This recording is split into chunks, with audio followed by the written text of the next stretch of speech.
दोस्तों आज हम बात करने वाले हैं नीट के पेपर में आने वाले क्वेश्चंस जो प्रीवियस ईयर में आए हैं। और हम बात करेंगे कि जो भी अब तक पेपर आए हैं उसका पूरा एनालिसिस और ये जितनी भी रिएक्शन हैं उनके बारे में समझेंगे और कौन सी रिएक्शन आ सकती हैं और कौन सी संभावित हैं, तो इनके बारे में बात करते हैं। जैसे कुछ क्वेश्चंस को हमने एनालाइज किया है तो उसमें आप क्वेश्चन देखिए जरा क्या क्वेश्चन है। तो क्वेश्चन जरा देखिए कि वो कह रहा है कि कौन सा कंपाउंड इनमें से एरोमेटिक है। तो किस के बारे में पूछा है? एरोमेटिक कंपाउंड के बारे में पूछा है। तो सबसे पहले हमें ये चेक करना है कि एरोमेटिक कंपाउंड कैसे देखते हैं। तो पहला क्वेश्चन, और आप देखेंगे तो ये जो दूसरा क्वेश्चन है ये मैंने एनालाइज किया तो देखा कि लगातार एरोमेटिक क्वेश्चन से पूछ रहा है। हकल रूल के बारे में पूछा है इसमें, यानी कि एरोमेटिक के बारे में लगातार हर साल एक क्वेश्चन पूछा जा रहा है। इसका मतलब इस बार भी संभावना है कि एरोमेटिक से क्वेश्चन पूछा जाए। तो इसीलिए हम आज बात कर रहे हैं कि एरोमेटिक यौगिक कैसे चेक करते हैं। तो एरोमेटिक यौगिक चेक करने के लिए हमें केवल एक ही नियम देखना होता है, हकल रूल। दोस्तों कुछ भी कह सकता है कोई भी कि 3 नियम होने चाहिए, 4 नियम होने चाहिए, कुछ भी नहीं, केवल एक ही नियम है, हकल रूल। हकल रूल को फॉलो करेगा तो कंपाउंड एरोमेटिक होगा, हकल रूल को फॉलो नहीं करेगा तो कंपाउंड एरोमेटिक नहीं होगा। क्योंकि कुछ लोग हकल रूल को समझ नहीं पाते और कहते हैं कि ये 3 पॉइंट है, इनको फुलफिल होना चाहिए, लेकिन ऐसा नहीं है। हकल रूल को समझिए पूरा। तो हकल रूल क्या है? वो ये कहता है कि सबसे पहले कोई ऐसा चक्रीय यौगिक, कौन से यौगिक एरोमेटिक होते हैं उसके बारे में क्या कहता है कि कोई भी चक्रीय यौगिक, चक्रीय यौगिक का मतलब साइक्लिक यौगिक। तो साइक्लिक कंपाउंड जिसके पास, चक्रीय यौगिक जिसके पास 4n+2 पाई डिलोकेलाइज्ड इलेक्ट्रॉन रहते हैं, 4n+2 पाई डिलोकेलाइज्ड इलेक्ट्रॉन रहते हैं, ऐसे साइक्लिक यौगिक क्या कहलाते हैं? एरोमेटिक यौगिक कहलाते हैं। ये 2-3 बातें इस नियम में महत्वपूर्ण है। सबसे पहले वो यौगिक चक्रीय होना चाहिए और दूसरी बात इसके पास 4n+2 पाई डिलोकेलाइज्ड इलेक्ट्रॉन होने चाहिए। तो 4n+2 पाई डिलोकेलाइज्ड का क्या मतलब है वो समझते हैं। जैसे अगर इसमें n बराबर 0 रखते हैं तो ये 4 × 0 + 2, तो ये 2 पाई इलेक्ट्रॉन हो जाएंगे। और वो भी कैसे होने चाहिए? डिलोकेलाइज इन होल रिंग, मतलब जो भी रिंग होंगी उन पूरी रिंग के अंदर वो डिलोकेलाइज करनी चाहिए, यानी पूरी रिंग में वो अनुनाद कर रहे हों। तो ऐसे 2 इलेक्ट्रॉन हो और पूरी रिंग में डिलोकेलाइज कर रहे हो तो ऐसा यौगिक क्या कहलाता है? एरोमेटिक। यदि n बराबर 1 रखें तो यहाँ पे हो जाएगा 6। तो 6 पाई इलेक्ट्रॉन भी अगर कहीं डिलोकेलाइज हो रहे हो पूरी रिंग के अंदर तो इस तरह का यौगिक भी क्या कहलाता है? एरोमेटिक कहलाता है। n बराबर 2 रखने पे देखो जरा 10 पाई इलेक्ट्रॉन यहाँ पे आएंगे। तो 10 पाई इलेक्ट्रॉन अगर पूरी होल रिंग में, मैंने कहा चक्रीय यौगिक जिसके पास या तो 2 पाई इलेक्ट्रॉन पूरी रिंग में घूम रहे हो, या फिर 6 पाई इलेक्ट्रॉन पूरी रिंग में घूम रहे हो, या फिर 10 पाई इलेक्ट्रॉन पूरी रिंग में घूम रहे हो, तो इससे हमें ये पता चल जाता है कि एरोमेटिक है या नहीं है। तो देखिए जरा पाई इलेक्ट्रॉन कैसे पहचानते हैं।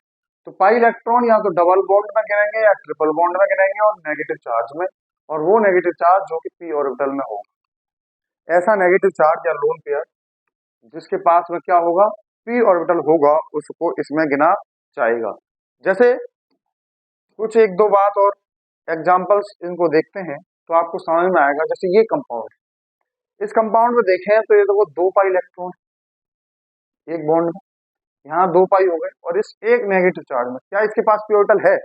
तो हाँ, इसके पास भी पी ऑर्बिटल है, इसके पास भी है, डबल बॉन्ड के पास। तो नेगेटिव के अगर पड़ोसी के पास पी ऑर्बिटल होता है तो इसके पास भी पी ऑर्बिटल होता है।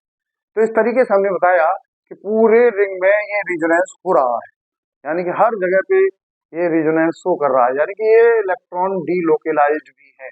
और कितने इलेक्ट्रॉन है? 6 पाई इलेक्ट्रॉन है, 2 2 4 और 2 6।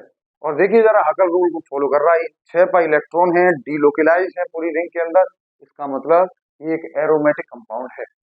वो पूछ रहा है कि कौन सा एरोमेटिक नहीं है, तो ये एक एरोमेटिक है।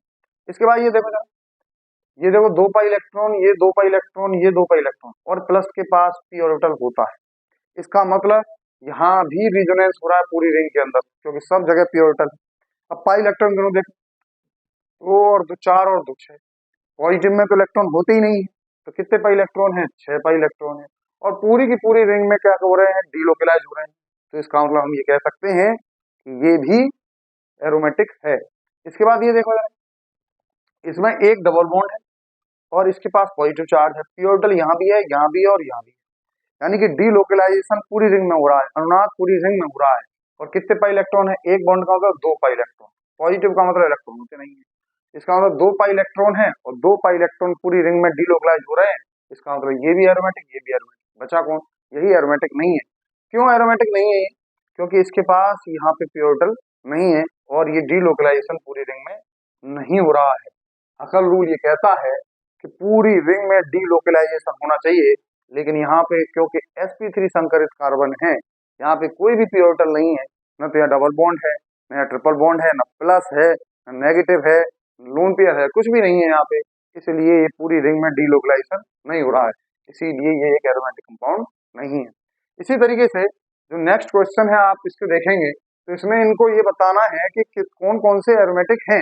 तो जरा देखिए, चेक करिए पहला कंपाउंड।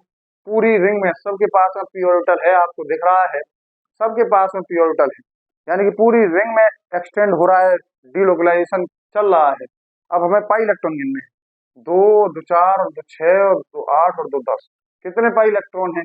10 pi electron. और अभी हमने गिन के दिखाए थे कि अगर 10 पाई इलेक्ट्रॉन कहीं पे भी होते हैं तो हम कहते हैं कि वो एरोमेटिक यौगिक है। देखो जरा, तो ये 10 पाई इलेक्ट्रॉन वाला कंपाउंड है, पूरी होल रिंग में एक्सटेंड हो रहा है, तो 10 पाई इलेक्ट्रॉन डीलोकलाइज कर रहे हैं, तो इसीलिए ये कंपाउंड एरोमेटिक है। इसको देखिए जरा, यहाँ देखो नेगेटिव है, पी ऑर्बिटल होगा, यहाँ पे पी ऑर्बिटल, यहाँ पे पी ऑर्बिटल, यहाँ पे पी ऑर्बिटल, यहाँ पे पी ऑर्बिटल। रेजोनेंस पूरी रिंग में डीलोकलाइज हो रहा है। कितने पाई इलेक्ट्रॉन है? 2 और 2 4 और 2 6, और 6 पाई इलेक्ट्रॉन डीलोकलाइज हो रहे हैं। इसका मतलब ये भी एरोमेटिक है। इसको देखिए जरा, पी ऑर्बिटल तो है सबके पास में, डीलोकलाइजेशन भी हो रहा है पूरी रिंग में क्योंकि सबके पास में पी ऑर्बिटल है, लेकिन पाई इलेक्ट्रॉन कितने हैं? देखो, 2 और 2 4। तो 4 पाई इलेक्ट्रॉन हकल के नियम में नहीं आता, इसलिए ये एरोमेटिक नहीं है। अब इसके बारे में देखो जरा, ये देखो 2 पाई यहाँ पे है और 2 पाई यहाँ पे है, कितने पाई हो गए? 4 पाई। तो 4 पाई वाला भी कंपाउंड नहीं आएगा। इसमें भी देखो, इसमें कितने हैं? 2 और 2 4 और 2 6 और 2 8। तो 8 पाई इलेक्ट्रॉन है, ये भी हकल नियम में नहीं आते। हकल नियम में कौन से आते हैं? 2 6 10 14 18, इस तरह के पाई इलेक्ट्रॉन जहां भी होते हैं वो हकल नियम का पालन करते हैं। देखिए इस तरह से इस रिंग में देखिए कितने पाई इलेक्ट्रॉन है, तो 2 और 2 4 और 2 6 और 2 8 और 2 10 और 2 12 और 2 14, 14 पाई इलेक्ट्रॉन है, पूरी होल रिंग में कंजुगेशन कर रहे हैं। तो 14 पाई इलेक्ट्रॉन पूरी रिंग में कंजुगेशन कर रहे हैं, तो ऐसे कंपाउंड को एरोमेटिक कहा जाएगा। तो देखो एरोमेटिक कितने हो गए यहाँ पे? एक, और ये भी एरोमेटिक है, देखो 2 pi electron plus plus, 2 pi electron है पूरी रिंग में, तो 1 2 3 और 4, तो 4 हैं। इसमें कितने कंपाउंड हैं? 4। 4 कंपाउंड हकल रूल को ओबे कर रहे हैं, हकल रूल का पालन कर रहे हैं। तो इस तरीके से हमने इसका एग्जाम्पल देखा। देखिए नेक्स्ट क्वेश्चन देखते हैं। नेक्स्ट क्वेश्चन है बेंजीन डाई एजोनियम क्लोराइड की रिएक्शन। ये हमने बार बार देखा है कि हर साल लगभग बेंजीन डाई एजोनियम क्लोराइड से रिएक्शन पूछी जा रही है। तो हम आपको समझाते हैं कि बेंजीन डाई एजोनियम क्लोराइड की रिएक्शन करने का तरीका क्या है, और बहुत आसानी से समझते हैं कि बेंजीन डाई एजोनियम क्लोराइड किस तरीके से रिएक्शन करता है। N triple bond N positive, Cl negative. ये कंपाउंड बहुत स्टेबल कंपाउंड नहीं होता है, 0 से 5 डिग्री सेल्सियस पर ही स्टेबल होता है, कम ताप पर। अब इसकी रिएक्शन करनी है, तो जब भी इसकी कभी भी रिएक्शन करवानी है तो इसमें जो भी नेगेटिव पार्ट हो, जैसे HBr है कहीं, तो इसमें जो नेगेटिव पार्ट है इसको हटाकर इस नेगेटिव पार्ट को यहाँ पे जोड़ देना है। बस क्या करना है कि जो भी जिस कंपाउंड से हमने यहाँ पे रिएक्शन करवाए उसका जो नेगेटिव पार्ट होगा, जैसे पानी, तो पानी का नेगेटिव पार्ट क्या होता है? H प्लस और OH माइनस। तो जो भी नेगेटिव पार्ट होगा उस नेगेटिव पार्ट को इसको हटाकर उस नेगेटिव पार्ट को वहां पे जोड़ देंगे, यहाँ पे OH जोड़ देंगे, तो क्या बन जाएगा? फिनोल। कुछ भी हो जो उसका नेगेटिव पार्ट, जैसे CuCN लिखा है, तो इसका नेगेटिव पार्ट कौन है? Cn। तो यहाँ पे इसको हटाकर क्या जोड़ देंगे? Cn जोड़ देंगे।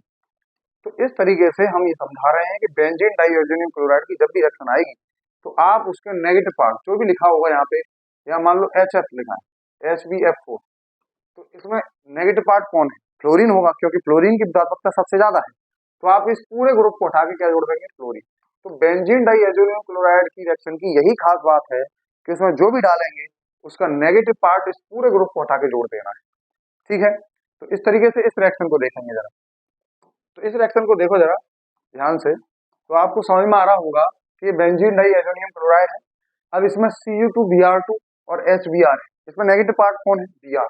तो इसको हटा के क्या जोड़ देंगे हम, सबसे पहले Br जोड़ देंगे, जोड़ दिया, पहला स्टेप कंप्लीट। दूसरे स्टेप में मैग्नीशियम डाला है, तो मैग्नीशियम की रिएक्शन से पहले ये समझेंगे कि दो मेटल हेलोएल्किन के साथ हेलोएरीन के साथ रिएक्शन करते हैं, Na और Mg। सोडियम डबल कर देता है, सोडियम क्या करता है, डबल कर देता है। जब भी सोडियम की हेलोएल्किन के साथ रिएक्शन कर दोगे तो उसके कार्बनों की संख्या को डबल कर देगा। सोडियम क्या कर देगा, डबल कर देता है, और मैग्नीशियम बीच में घुस जाता है। मैग्नीशियम हेलोएल्केन के बीच में घुसेगा। जैसे अगर कहीं पे CBr बॉन्ड है तो मैग्नीशियम बीच में घुस जाएगा, लेकिन जो सोडियम है इस कार्बन की संख्या को डबल कर देता है। सोडियम डबल कर देता है और मैग्नीशियम बीच में घुस जाता है। तो यहाँ पे मैग्नीशियम है तो ये क्या हो जाएगा, बीच में घुस जाएगा, मैग्नीशियम घुस गया बीच में, तो क्या बन गया, MgBr। और ये बन गया मोस्ट इंपोर्टेंट कंपाउंड गिरगनाट रिएजेंट। और गिरगनाट रिएजेंट में जब भी पानी डालते हैं, आपने पढ़ी होगी रिएक्शन RMgX, तो ये मेटल है तो इस पे प्लस आएगा और इस पे माइनस आएगा, और जैसे ही इसमें पानी डालेंगे तो पानी का ये H प्लस लेके चला जाएगा और R के साथ में क्या जुड़ जाएगा। ठीक इसी तरह से ये मैग्नीशियम प्लस और बेंजीन रिंग पे नेगेटिव आएगा, और बेंजीन रिंग पे जब नेगेटिव आएगा और इसके पानी डाल देंगे तो ये H प्लस इस पे जोड़ देंगे और क्या बन जाएगा, बेंजीन। तो इस कंपाउंड में क्या बनना है, बेंजीन बनना है। तो हमने समझाया कि बेंजीन डाइएजोनियम क्लोराइड की रिएक्शन का में क्या करना होता है, नेगेटिव पार्ट को जोड़ देना होता है। दूसरी बात हमने समझाई कि सोडियम और मैग्नीशियम की रिएक्शन अगर हेलोएल्केन के साथ कराते हैं तो सोडियम कार्बन की संख्या को डबल कर देता है, सोडियम कार्बन की संख्या को डबल कर देता है, और मैग्नीशियम उसके बीच में एंटर कर जाता है, उस बॉन्ड के बीच में एंटर कर जाता है। तो इस तरीके से हम याद रख सकते हैं, स्पीड में रिएक्शनों को कर सकते हैं। तो अगला क्वेश्चन है हमारा कि निम्न में से कौन सा प्राइमरी एमीन बनेगा, कौन सी रिएक्शन में प्राइमरी एमीन बनती है, और पूछ रहा है कि कौन से में नहीं बनती है। इसमें कई सारे में बनेगी प्राइमरी एमीन और एक में नहीं बनेगी, तो किस में नहीं बनेगी। तो देखिए जरा, ये लिथियम एल्यूमिनियम हाइड्राइड, हम जो रिएजेंट पढ़ा चुके हैं आपको, लिथियम एल्यूमिनियम हाइड्राइड, क्या काम होता है लिथियम एल्यूमिनियम हाइड्राइड का, कि जो ऑक्सीजन वाले क्रियात्मक समूह है उन्हें OH में, और उनमें अगर कहीं नाइट्रोजन वाला क्रियात्मक समूह है तो उसे NH2 में बदलता है। यानी कि संयोजकता पूरी करनी होती है, नाइट्रोजन को कंप्लीट करना है, सिंगल बॉन्ड कर देना, जहां भी डबल बॉन्डेड नाइट्रोजन है उसको भी सिंगल बॉन्ड कर देना बस। तो देखिए जरा, सबसे पहली रिएक्शन है Br2QH। Br2QH क्या करता है, CONH2 है तो CO को पी जाता है। Br2QH क्या करता है, CONH2 के CO को पी जाता है। Br2QH क्या करता है, CONH2 के CO को पी जाता है, तो केवल क्या बचता है, NH2। तो Br2QH क्या करता है, CONH2 के CO को पी जाता है, तो इसलिए यहाँ पे देखो ये पी गया, तो क्या बना, CH3NH2। देखो ये प्राइमरी एमीन, क्योंकि नाइट्रोजन से केवल एक ही कार्बन जुड़ा है। अब जरा देखिए CH3CN, इसमें लिथियम एल्यूमिनियम हाइड्राइड डालेंगे तो नाइट्रोजन वाला क्या बनाएगा, NH2। देखो जरा CH3C और नाइट्रोजन को क्या बना देगा, NH2। वैलेंसी कंप्लीट करी तो बन गया प्राइमरी एमीन। इसमें देखिए जरा CH3NC लिखा है, अब आपको क्लियर ही दिख रहा होगा कि अब इसको जब नाइट्रोजन को एमीन बनाएंगे, सिंगल बॉन्डेड बनाएंगे, तो ये जो नाइट्रोजन है वो 2 डिग्री एमीन बनाएगा। क्यों बनाएगा, क्योंकि इसके दोनों तरफ कार्बन है, यानी कि इस नाइट्रोजन से कितने कार्बन जुड़े हुए हैं, 2 कार्बन जुड़े हुए हैं, इसलिए ये वाला जो कंपाउंड है वो 2 डिग्री एमीन बनाता है। और उसमें यही पूछा था कि 1 डिग्री एमीन कौन नहीं बनाएगा, 1 डिग्री एमीन कौन नहीं बनाएगा। एग्जाम में इस बात का ध्यान रखना है कि वो क्या पूछ रहा है।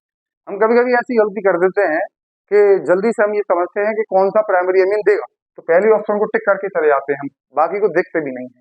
इसीलिए कभी भी क्वेश्चन को ध्यान से पढ़ें और नोट का ध्यान रखें कि नहीं पूछा है या हाँ वाला पूछा है। इस तरीके से ये वाला कंपाउंड देखिए, ये वाला जो कंपाउंड है इसकी रिएक्शन HBr के साथ करा रहे, बहुत ही मोस्ट इंपोर्टेंट रिएक्शन है, ये बार बार पूछी जाती है ऐसी रिएक्शन। देखिए जरा CH3CH CH3 और ये CHOH और CH3। अब इसमें HBr डाला है, आप जानते हैं HBr एक एसिड है, H प्लस देता है और ये न्यूक्लियोफाइल है, इसके पास लोन पेयर है, ये इसको इलेक्ट्रॉन देगा। तो सबसे पहले स्टेप में क्या होगा, ये CH3 ये CH ये OH2 प्लस हो जाएगा और ये CH3 हो जाएगा। क्यों, अब ये यहाँ से निकलेगा क्योंकि H2O है, गुड लीविंग ग्रुप है, ये यहाँ से निकलेगा तो यहाँ बनेगा प्लस, बन गया कार्बोकेटाइन। अब ऐसा लगता है कि ये जो Br नेगेटिव है इस कार्बोकेटाइन पे आके जुड़ जाए, लेकिन ऐसा नहीं होता। जब भी कहीं का किसी भी रिएक्शन में कार्बोकेटाइन बनता है तो हम सबसे पहले चेक करते हैं क्या उसके अड़ोसी पड़ोसी में कोई ऐसी जगह है जहां वो और स्टेबल हो जाएगा कार्बोकेटाइन। तो अभी देखेंगे आप ये 2 डिग्री कार्बोकेटाइन है, लेकिन जैसे ही ये प्लस यहाँ पहुंच जाएगा तो ये 3 डिग्री हो जाएगा। इस तरीके से हम ये कहते हैं कि यहाँ पे 1 2 H शिफ्ट होने वाली है, ये वाली H को यहाँ भगा दो, इस प्लस को यहाँ भगा दो, जिससे कि ये कार्बोकेटाइन और ज्यादा स्टेबल हो जाए। तो जब भी कहीं किसी भी रिएक्शन में कार्बोकेटाइन बने तो आप उसमें रिएरेंजमेंट की पॉसिबिलिटी देख लें और अब पड़ोस में चेक कर लें कि इधर या इधर उससे ज्यादा डिग्री का कार्बन तो नहीं है। तो देखिए जरा, इससे ज्यादा डिग्री का कार्बन इधर है, इसलिए इस प्लस को यहाँ पहुंचा देंगे, इस H को यहाँ पहुंचा देंगे। तो देखिए जरा क्या बनेगा, CH3 और यहाँ पे क्या आ जाएगा प्लस, और इस H को यहाँ भगा दिया तो ये हो जाएगा CH2, ये CH3। देखिए जरा ये स्टेबल है। अब इसके अड़ोसी पड़ोसी में देख लो, इससे ज्यादा डिग्री का कोई कार्बन नहीं, तो इसलिए यही कंपाउंड स्टेबल है। और इसके बाद अब यहाँ पे Br नेगेटिव पे अटैक करेगा और यहाँ पे आके जुड़ जाएगा। तो देखो कौन सा इसमें से सही है, तो देखिए फर्स्ट ऑप्शन इसका सही है। तो हमने कुछ क्वेश्चंस के बारे में डिस्कस किया है, आगे हम चर्चा करेंगे नेक्स्ट क्लास के अंदर आगे के क्वेश्चन। Thank you.